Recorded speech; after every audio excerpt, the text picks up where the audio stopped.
자, 그럼 또 수급으로 가봐야죠. 시장을 이렇게 또 끌고 올라가는 주체가 최근에 수급도 보면은 어제는 개인 투자자분들이 굉장히 공격적으로 잘 하신 거죠. 결국은 1조 3천억인가 어제 샀는데 자, 오늘은 또 개인이 또 파시고 외국인 기관이 사죠. 어떤 정리 좀 한번 부탁할까요? 맞습니다. 오늘의 수급 상황 살펴보도록 하겠습니다. 전일상의 하락에도 개인 투자자 1.3조 원 가까이 순매수를 했는데요. 오늘 장 초반까지만 하더라도 양시장은 개인만이 매수했습니다. 하지만 지금은 분위기가 반전된 상황인데요. 오늘 양시장 모두 외국인과 기관이 적극적으로 매수하고 있습니다. 그렇다면 적극적인 매수 행렬 속 어떤 종목 매수하고 있는지 함께 살펴보시죠.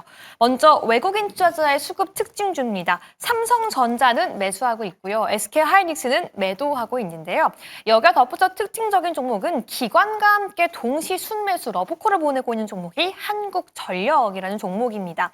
여기에 덧붙여 오늘 하락 매물 나오고 있는 방산주에 대해서는 외국인 투자자가 적극적으로 매수하고 있고요. 유가 하락과 함께 대한항공까지 함께 매수하고 있습니다. 다만 최근 시장에 관심이 집중됐었던 네이버와 두산에너빌리티 같은 경우에는 매도 포지션 취하고 있습니다. 한편 기관의 수급 특징주와 함께 살펴보도록 하겠습니다. 삼성전자, SK하이닉스, 삼성전자, 우선주까지 적극적으로 이 대장주를 매수하고 있는 모습인데요. 여기에 덧붙여 오늘 이슈가 있었던 로봇주도 열심히 매수하고 있습니다. 하이젠 RNM, 두산 로보틱스까지 함께 포함되어 있고요. 다만 매도 종목에는 네이버, 방산주가 포함되어 있습니다. 오늘 이렇게 외국인과 기관 수급 특징주 내에서의 특징주 정해봤는데요. 바로 한국전력입니다. 네. 12.57% 말 그대로 폭등하면서 52주 신고가를 기록하고 있는데요. 이게 단순히 52주 신고가가 아니라 6년 만에 장중에 3만 원대를 회복했기 때문에 더 큰 의미가 있습니다. 네. 전일까지만 하더라도 전력 요금이 크게 오르지 않는다라고 하면서 실적에 대한 우려가 있기도 했었는데요. 결국 AI 데이터 센터 수요 증가와 함께 굳이 요금이 오르지 않더라도 실적 영향은 없을 것이다라는 증권가의 발언과 함께 덧붙여지면서 오늘 강한 상승폭 그려내고 있습니다. 네. 뭐 김주영 아나운서 맨날 얘기하는 자식한테 물려준 주식. 뭐 저는 자식이 없습니다만 우리 강아지한테 물려준 주식이라면 한국전력. 하여튼 무겁긴 한데 네, 수급 좀 풀어볼까요? 선투자 성범선 실장 자리였습니다. 어서 오세요. 안녕하세요. 네. 자, 외국인이 뭐 산다, 판다, 뭐 근데 왜 사는지, 왜 파는지는 잘 안 알고 모르니까 외국인이 사는 거는 지금 명확합니다. 어제 페드 미국 연준의 보우먼 이사라는 아주 매파적인 강성파거든요. 이분이 7월 달에 금리 인하 가능성에 대해서 열었어요. 트럼프 대통령의 압박을 못 견딘 것 같긴 해요. 파월 의장이 하도 가만히 있으니까. 그러다 보니까 달러가 약세가 되고 그럼 상대적으로 원화 강세죠. 환율이 떨어지니까 그럼 원화 사는 거야 그냥 계속.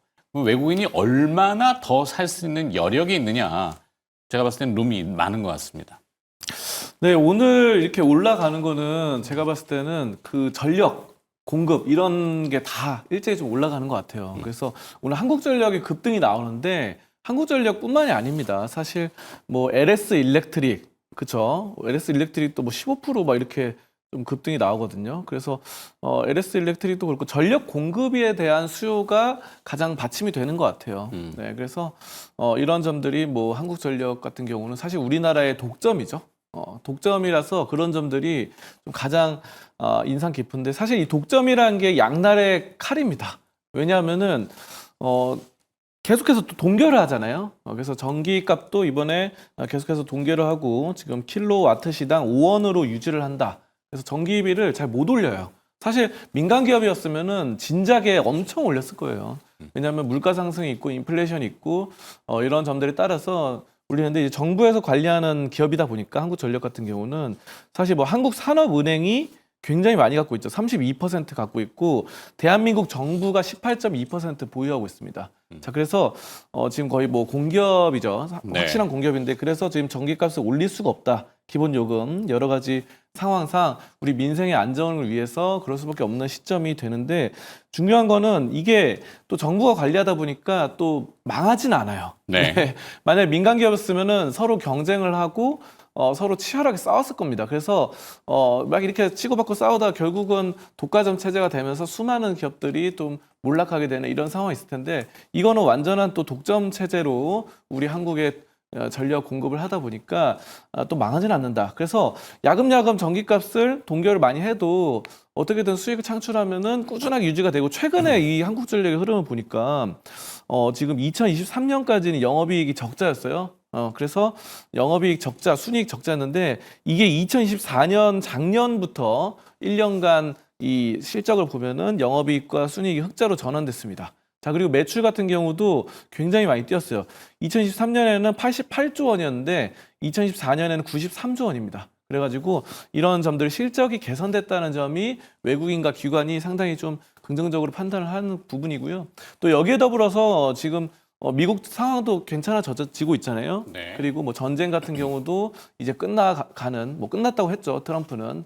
이스라엘, 이란은 종결됐다라고 했기 때문에 또 안정적으로 기술주들, 미국에 있는 뭐 엔비디아라던가 AMD, 퀄컴 이런 기업들, 인텔 이런 기업들이 또 안정적으로 성장세를 나타낼 수 있다는 기대감. 그러면 또 엔비디아도 지금 전고점 근처에 다다랐고 미국의 브로드컴은 전고점을 뛰어넘었습니다. 자, 그러면서 이런 AI 반도체에 대한 것들이 계속해서 가속화되고 AI 반도체, AI 데이터 센터에 대한 수요가 계속 늘어나면서 결국은 저는 전력 공급이란 거는 예전에 사실 AI가 없던 시절에는 뭐 이 정도만 전력 공급하면 됐지 뭐. 그래서 이 정도만 해도 충분하다. 여기서 더 쓸 필요가 있나. 근데 최근에도 챗 GPT 막 지브리풍으로 그림 바꿔달라 하면서 전력 공급 엄청 든다고 또 샘 알트먼이 말했잖아요. 자, 그런 것처럼 AI라는 게 전력 전기를 엄청 빨아들입니다. 그래가지고 이것에 따라서 한국전력을 좀 외국인 기관이 굉장히 좋게 평가하고 또 안정적이면서도 성장성이 나타날 수 있는 그런 걸로 보는 게 아닌가 이렇게 좀 보고 있습니다. 네. 한국전력. 외국인들은 어떻게 알고 있을까요? 한국의 전력 회사라고 알고 있지 않을까요? 외국인들한테 한국전력 이렇게 하지는 않습니다. 네. 캡코죠, 캡코. 코리아 일렉트릭 파워, 뭐 코는 코퍼레이션이겠지만 뭐 무슨 공사, 중국 기업들을 얘기할 때 무슨 유한공사 이렇게 많이 하잖아요. 그러니까 이 공사라는 개념, 그러니까 공기업을 외국인들은 반신반의합니다. 그러니까 항상 그러니까 우리나라의 방산 기업도 마찬가지긴 한데 뭐랄까 온전한 소유의 개념이 아니고 분산이 되어 있는 형태가 있어요. 사실 국민들이 다 n분의 1로 가지고 있는 지분의 구조, 뭐 이런 것들이 방산도 그렇고 전력 기업도 그렇고 그렇긴 해요. 자, 근데 이제 이 지분은 이제 묶여 있거든요. 외국인이 살 수 있는 지분이 다 살 수가 없습니다. 이게 국가 기관, 뭐 산업, 뭐 통신하고 전력은 아직 막아놨는데, 이게 옳다 그러다는 뭐 좀 그렇고, 그러니까 우리나라가 선진지수에 못 들어가는 이유 중에 하나이기도 해요. 작은 부분이지만 이걸 또 공개하기도 애매하고. 하여튼 한전이 움직이는데 강하게 움직일까 수급으로 지금 움직인다면은 네, 외국인 투자자들이 좀 더 사주면 좋긴 한데. 네, 사실 기관과 외국인이 한전을 동시에 매수하면서 한전만 또 매수하는 게 아니에요. 전력, 뭐 전선, 배전반 관련 종목들을 오늘 풀장에서부터 일제히 함께 매수하고 전력 있는데 인프라. 예. 오늘 아침 새벽에 이런 뉴스가 나왔더라고요. 새로운 새 정부에서는 이러한 섹터에 좀 주목해봐야 한다라고 하면서 배전반 중심으로 20조의 투자가 추진된다라고 하면서 전반적으로 이제 정부 정책 기대감까지 함께 들어오고 있는 것 같아요. 거기에 뭐 녹색 에너지, 네. 친환경 에너지죠. 풍력, 또 태양광 이런 것들, 그러니까 각 지역에 그 시설들이 있으면은 생산해서 팔 수 있고 그 판 이익에 대해서는 그 지역이 공유하는 약간 개념은 좀 뭐 그럴싸한데 현실성이 있을까는 아직은 모르겠고 근데 밀어붙이는 우리 대통령 스타일로 봤을 때는 가능성도 있는 것 같긴 하고. 네. 저도 뭐 친환경 쪽에 대한 지금 뷰는 굉장히 좀 좋게 보고 있습니다. 왜냐하면은 이번에 추가 경정 나왔는데 지금 예산 편성이 됐잖아요. 근데 이제 원전은 영원인데 신재생 에너지 쪽은 1,200억 정도 편성이 됐습니다. 그래서 신재생 지금 친환경 쪽은 1,200억이 추경으로 돼서 저는 뭐 풍력이라던가 태양광 또 태양광 같은 경우는 이제 아파트를 지을 때 이제 각 세대마다 그 베란다 그 발코니 쪽에다가 그런 것들을 태양광 그 패널 그거를 좀 설치하는 거 의무화한다. 뭐 이런 말이 법안이 좀 나왔거든요. 자, 그래서 저는 지금 친환경 쪽은 그런 점을 상당히 좀 긍정적으로 판단하고 저는 이 중에서는 그래도 실적이 기존에도 좀 탄탄했던 CS 윈드 풍력 이쪽을 좀 긍정적으로 판단하는데요. CS 윈드 같은 경우는 뭐 현재 크게 오른 건 없습니다. 자, 그런데 국민연금도 들어가 있고 베트남, 미국, 포르투갈 여러 가지 풍력 타워 생산을 하면서 공급을 하고 있기 때문에 이런 점에 대해서 CS 윈드가 좀 가장 좀 괜찮지 않나 싶고요. 이런 점들 뭐 풍력 쪽도 계속 보면 좋을 것 같습니다. 그래서 한국전력에 대한 매매 의견은 저는 전략. 매수입니다. 매수. 네. 매수랍니다. 어떻게 한국전력 매력 어, 있어 보이나요? 매력적인 것 같은데 좀 저는 만약에 매수한다면 전력 쪽을 네. 사기업을 조금 매수하고 싶습니다. 민간 기업으로. 네. 사기업 그러니까 이상한데. 민간 기업을 매수하고 민간 기업 싶습니다. 쪽에서 전력 인프라와 관련된 조금 찾아보면 또 많은 기업들이 있긴 있을 거예요. 뭐 태양광이라 그러면은 대표적으로 뭐 신성이엔지 이런 회사들도 있는데 아직 주가는 무거워서 거기도 하여튼 뭐 찾아보면 공부하면 된다. 그리고 또 두 번째 기업은 이제 슬슬 또 더워지고 그러면 휴가 시즌이죠. 생각나는 기업이 있을 텐데. 맞습니다. 저도 주말에 휴가 계획을 세우고 있는데요. 오늘 오. 대한항공이 7.21% 상승 7%. 네, 하고 있습니다. 트럼프 대통령발 이 휴전 합의 발언에 항공주가 함께 날아오르고 있는 모습 확인되고 있고요. 여기와 덧붙여서 이 회복의 날개를 보이고 있는 게 유가가 하락하고 있고 여객 운임 상승 기대감까지 함께 더해지면서 바캉스 시즌을 앞두고 있다라는 점까지 함께 더해지고 있는데요. 한국 같은 경우에도 슬슬 방학 시즌을 아이들이 접어들면서 해외여행에 대한 기대감 함께 더해지고 있습니다. 네. 해외여행 뭐 열심히 일한 당신 떠나라. 네, 열심히 일하고 했으면은 여행 가야죠. 네. 음. 근데 유가가 관건인 것 같아요. 정말 유가가 오늘 유가 오늘 급락했잖아요. 네. 네. WTI가 7%가량 떨어지면서 68달러 선을 나타내는데 결국은 유가는 굉장히 지금 최근에 변동이 심하고 이 이란 전쟁이 좀 종결되면서 굉장히 좀 긍정적으로 판단이 됩니다.